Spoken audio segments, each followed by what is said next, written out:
quang phẩm như bèn mây bên ô nhạc âu lên và chiều hay qua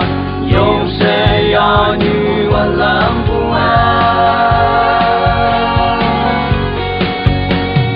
đôi hồ khăm siêu bao quên mà nhẹ cha tay đi áo lên môi như ali ha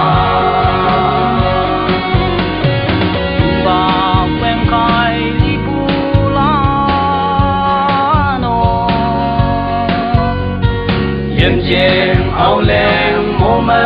ôm nhà Chạy nhẹ ngao lâm áo lên mô như Yếm chén đuôi cha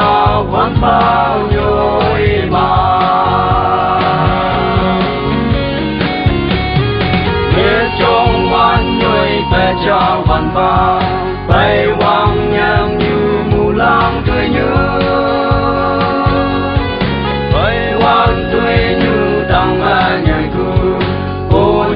cha như trái cha lao cha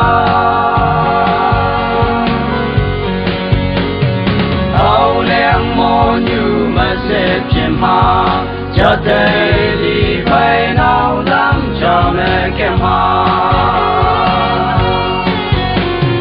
chim ba quen khai li bu la no yếm chém áo len mô mẹ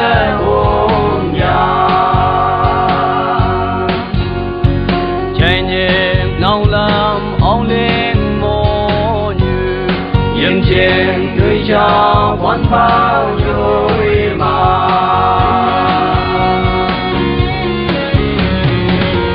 ba trên mẹ âu len mò như chiều hết quan xem vui ô quê ô phải nhảy thu của nhạc cha như mù lòng nhầm như mà hay xe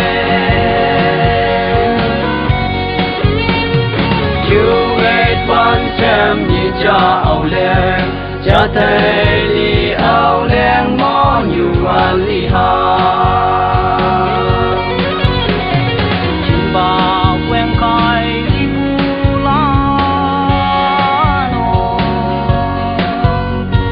yếm chén áo len mô mẹ ôm nhà chạy nhẹ nâu lâm áo len trên đời cha quán bao nhiêu